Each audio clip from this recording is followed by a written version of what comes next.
Здравейте! Нека да разгледаме и банкнотата от 500 евро с цвят лилав, която е издавана единствено в първа серия.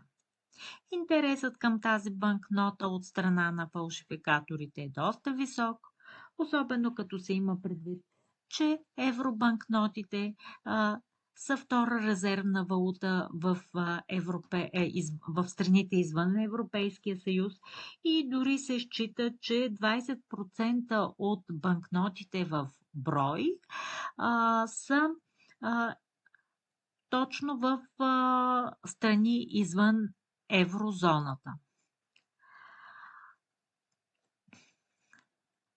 Ние разгледахме, нека да припомним, разгледахме монетите, 8 номинала, лицевата страна е еднаква за всички държави членки, обратната страна е индивидуална за различните държави, на българския имаме Мадърски конник надпис стотинки, Паисий Хилендарски и Свети Иван Рилски на 1 евро.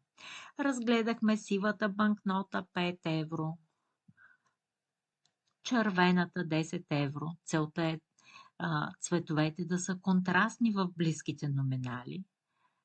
Синята 20 евро, оранжевата 50 евро, зелената 100 евро, жълто-кафявата 200 евро и лилавата банкнота от 500 евро, която предполагам, че много от нас няма да използват.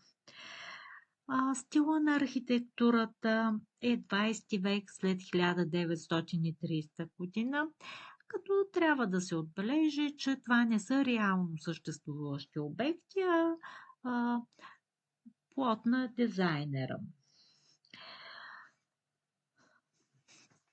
Това е лицевата страна, надписът на евро на кирилица липсва, тъй като това е първа серия. Надписите на Европейската централна банка, съкращенията са само в 5 езикови варианта, както всички банкноти от първа серия. На обратната страна отново виждаме мостовите, които са символ на връзката между европейските народи и останалия свят, както и вътре между самите европейски народи.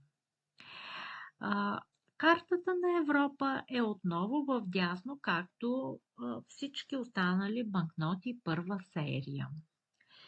Нека да разгледаме защитните елементи на тази банкнота. Отново можем да пипнем, разгледаме и наклоним банкнотата, без да е необходимо някакво специално оборудване, лупи, ултравиолетови или пък инфрачервени характеристики да следим. При пипане банкнотата е с шумяща хартия, имаме релефен печат, особено в областта на номинала и основното изображение, които са с едри цифри. Водният знак, както и на останалите банкноти от първа серия, е с основното изображение. Имаме осигурителна нишка отново, цифри, допълващи се срещу светлината,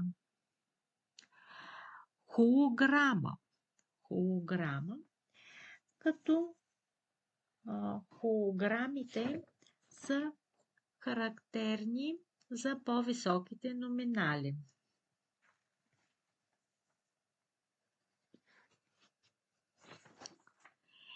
Имаме и числа с променящ се цвят, които също са характерни за по-високите номинали 50, 100, 200 и 500 евро.